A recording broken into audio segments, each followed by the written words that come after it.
So there's this article up here at 538 where the staff is having, kind of a discussion amongst itself, talking amongst themselves, talk amongst yourselves, and they're coming to the conclusion that, they're going through, they're looking at the Democrats and they're saying that everybody with the Democrats is old, and who is the movement conservative? This is all the kind of conventional wisdom that's been running both parties, I guess, since the early '80s, right? I think that if it was 5 years ago, I wouldn't be coming down on this as hard. But I think that listen, if anybody knows the demographics, it's this guy, right? And I think that instead of trying to, get your head around the conventional wisdom of things, you should be looking at what's going to happen in the next couple of years and realizing that, wait a second, what's going to happen in the next couple of years in the United States is going to be big. It may have already happened in Canada, but I mean, Canada's always been a bit different, right? But I mean, if you talk to Canadian political analysts, they will tell you flat out that in 4, 8, 10 years from now, the conservative base will be dead. And the Conservative Party's in a lot of trouble because their voters are going to die, and they do very poorly with younger people, right? What that means in Canada is a different story. I'm going to talk about this election here in the States, okay? And my perception of things is that it's as obvious as it looks, okay?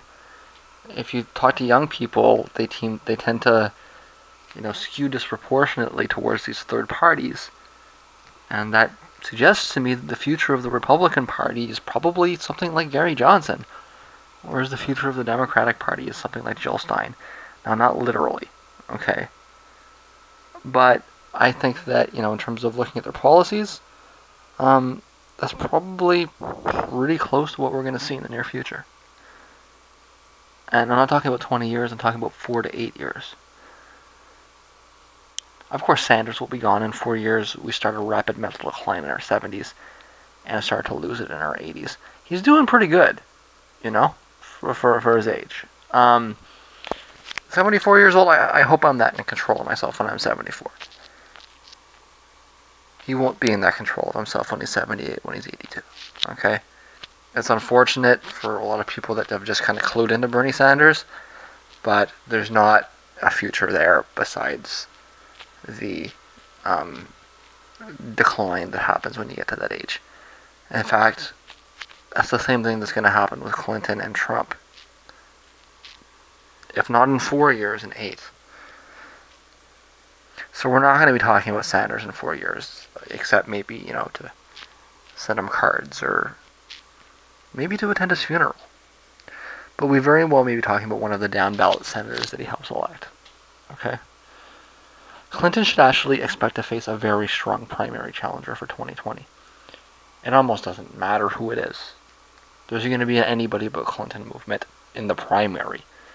And that person will likely be a minority several times over. You might see a female Asian or a gay black male or something like that, right? And probably of the Sanders class of 2016 or 2018. The next Democratic leader probably simply has not been elected yet, and is probably going to be hard to get your head around until you see her or him. It's not going to look like a traditional politician, I don't think. Democrats are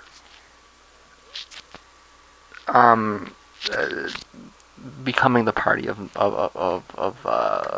ethnicity. Ethnic minorities are becoming majorities in the United States. I'm not saying anything that's not well understood. You can look it up yourself if you'd like, but that's the future of the Democratic Party. And we're going to see strange combinations that you would have, even 5 years ago considered to be unelectable. A transgendered Native American, right? Like, these are the kinds of things that we're going to see. And, so long as they have good policies, that's great. What I don't want to see is the transgender Native American that works for the oil company. That's not what I want to see, right? The Republicans are going to need to look not towards the Midwest, which is what they're suggesting here, but towards the Pacific Northwest and towards the Great Lakes. Okay, Oregon and Wisconsin. That's they'll win Oregon before they win Pennsylvania. But here's the thing: if they win Oregon, they'll probably also win Pennsylvania, right? They need to find a way to break the map.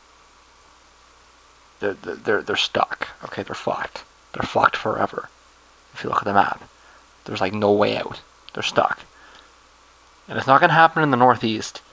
And as the Northeast expands, as Boswash goes down to Atlanta, it's just going to get worse for them there. Right? I know, the Confederates are going to have to, abandon Virginia. That's what's happening. They'll have to abandon the Carolinas, abandon Georgia. Go west. But they're gonna have to change a lot too if they want to be competitive. Okay. I don't think there's any use in them becoming Democrat light, considering that the Democrats are Republican light. I mean, they're gonna fight over which one is lighter. There's no. They need to. They kind of need to just blow the whole thing up. Probably the best thing that could happen to the Republican Party is just to blow it up, right? And just kind of start, find some organic movement and let it build itself up, right? And I think that the answer to that is a kind of growing, it's like a Thoreauvianism almost.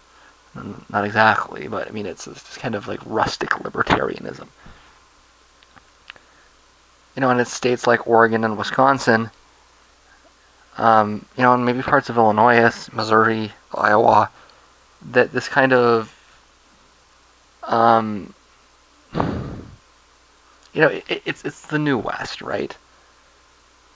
I don't want to say they've gone atheist because they haven't quite, but they've taken a step away from the religious fundamentalism. They don't want to tell people what to do, but they don't want other people to tell them what to do either, right?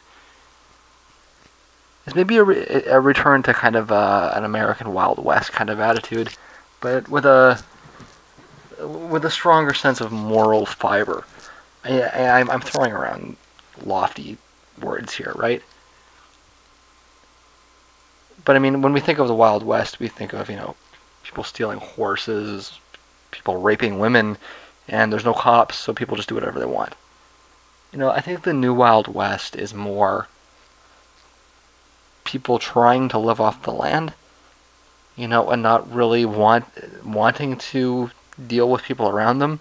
Just people that kind of want to be left alone, right? And I don't think that the Democrats are ever going to really appeal to them, because Democrats want things like, like universal health care systems. As the Democrats become more and more urbanized and more centered into these sort of urban localities, it's going to open up that space. And there's going to be a party, whether it happens under the Republican Party or under the Libertarian Party or something else, I think that this is something that really the continent as a whole is moving towards, this kind of decentralized, rural kind of culture. And it's going to be, like I say, in Oregon, Wisconsin, and Pennsylvania, Ohio, these kinds of more rural kinds of states. That's the kind of rustic libertarianism that can also resonate amongst young people. I was worried that Trump would do this. Okay, he would kind of go libertarian, but he killed his own chances by going evangelical, which was against his brand. It was a stupid choice, and it killed him.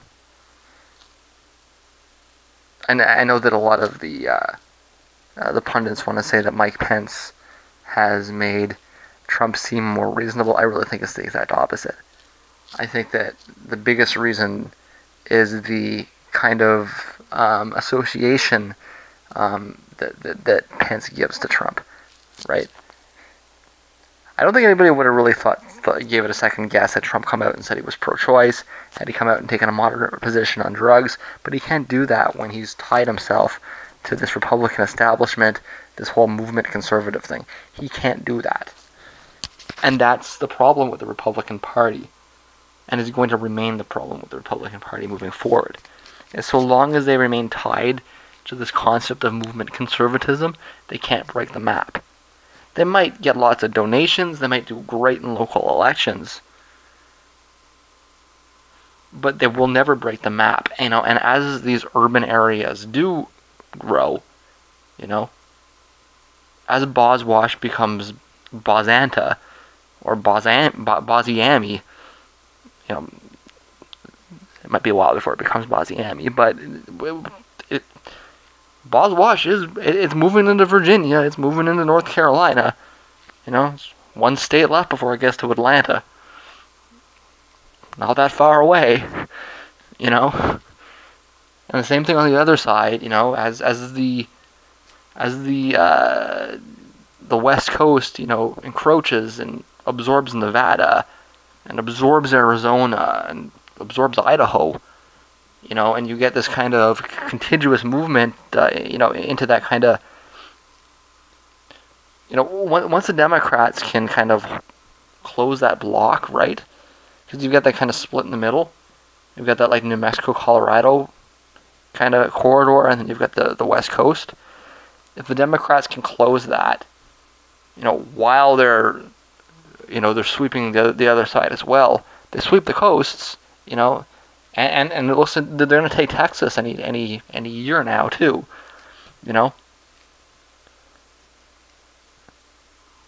There's just they gotta. I think I lost my.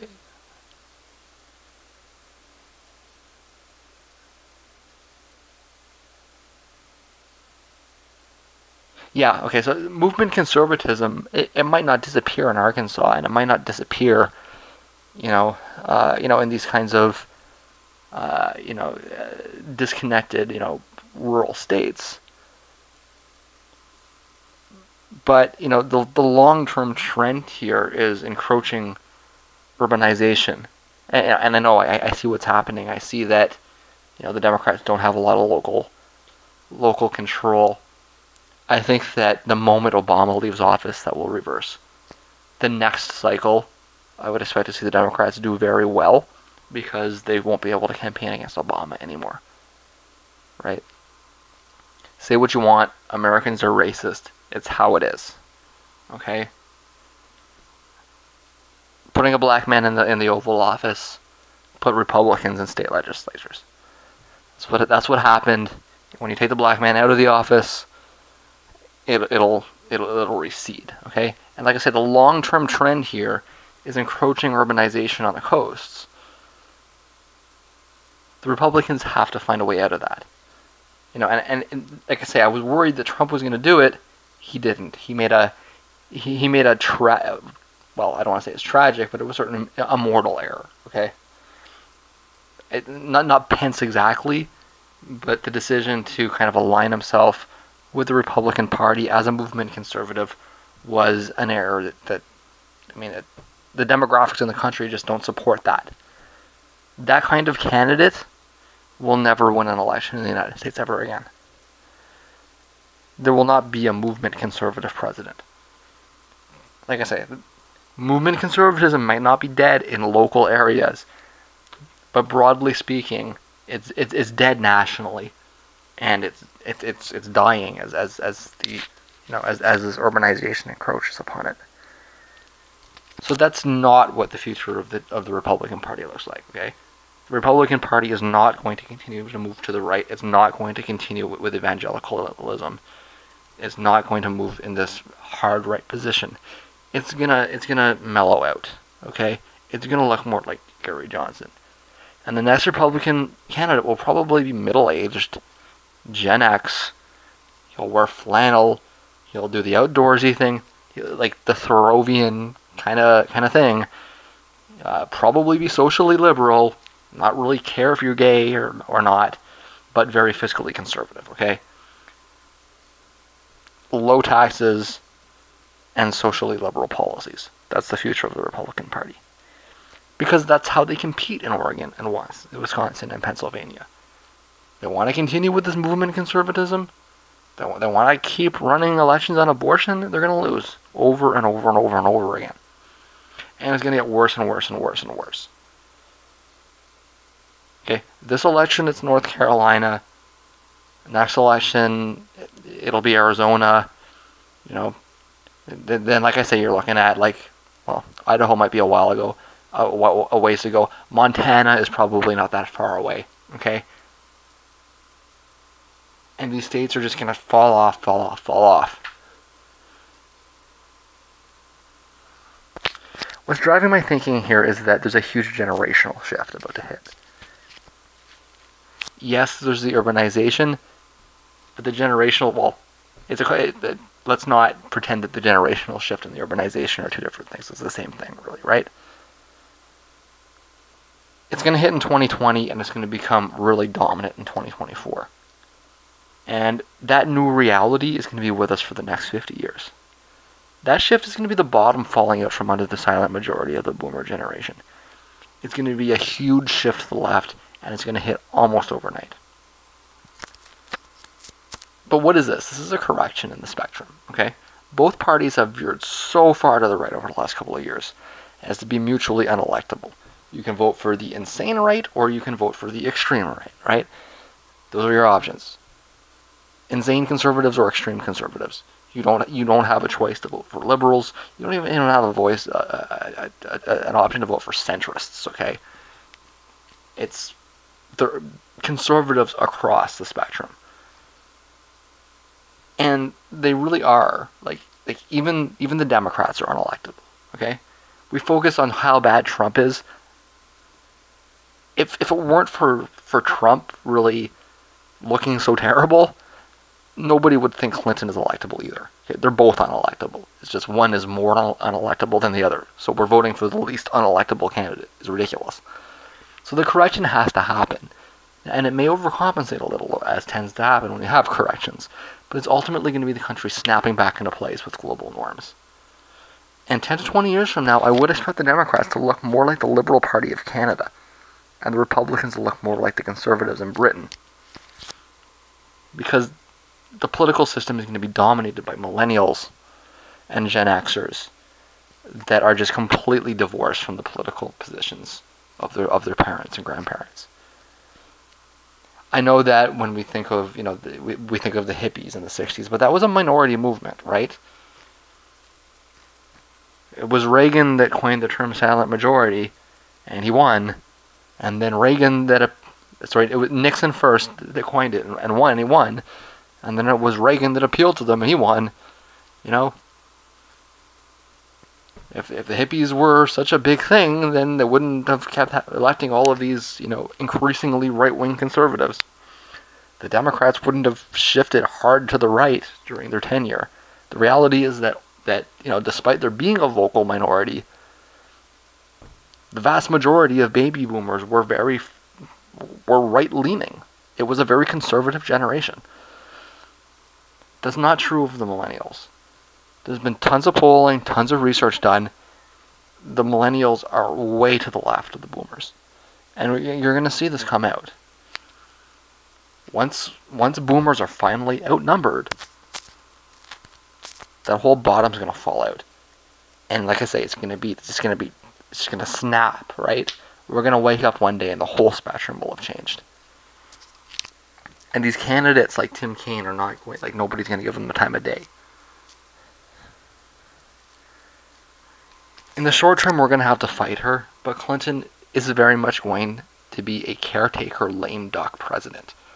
She's not going to be a transformational president. She's not going to have a successful presidency. She's probably going to get almost nothing done with a locked Congress because she's at the very, very end of something. She's not at the start of something, she's at the end of something, the very end of her generation. And if electing a female is important to the boomers, if that's like a generational thing for them, then they can say they did that. But I would not expect her to be remembered. I don't think that Obama is going to be remembered either. I think that these last couple of years are just going to kind of fall into a black hole, as sort of the boomers sputtering out and the millennials not being able to take control yet. I mean, they might not use those terms in the end, but I mean, we're gonna see that generational shift turn over, okay? And it's gonna happen really soon. It could have happened this year, but it was blocked, okay? Millennials tried to put a shift in power in place, and they failed. The boomers won. But 2 years from now, there will be less boomers and there will be more millennials. And you're going to see a shift over in 2018. By 2020, it's just numbers, okay? There's not going to be anything the boomers can do to stop it. They will finally be outnumbered. For the first time in what? 60 years? 35 anyways. They will finally be outnumbered. Or sorry, 55 anyways, but they will, okay? And she might end up losing the primary. I'm not joking. I'm serious. I think she might lose the primary.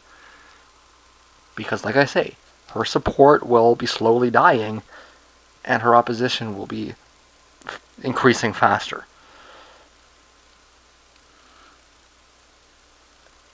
Whether she loses the primary or not, I would expect the 2020s to be a decade of very fast social change, of massive upheavals. So this is not the important election, okay? This is the last unimportant election for a while. It will be determined by the boomers. It's the last one. We're just gonna float for the next 4 years, and after that, that's when the changes start happening. We're finally almost free, but they didn't want to let go. They wanted to, they wanted to put the woman in charge. So, I mean, and really that's it, right? They'll elect a woman and maybe they'll walk away afterwards, right? Maybe they'll decide that they've had their time, they've done their influence, and it's time for them to ride off into the sunset after they, had their crowning achievement of electing a female president. I'm being very dismissive, but what else am I to be? She doesn't represent the future. She doesn't represent the ideas of the future. Her policies will not last beyond her. But if you want to understand what's going on with these different parties, don't look at the rules of the past to make predictions for the future, because the rules are about to change. You want to expect the rules to change. Maybe you can try and guess how the rules are going to change, but you should expect the future to be very different. Right? There was a completely different set of rules from 1920 to 1960? And then we've had this set of rules in place since about 1960, 1965. That set of rules is about to change. And we're going to have a new set of rules. And once we figure out what those rules are, well, by the time we figure out what the rules are, we'll need to change them again, right?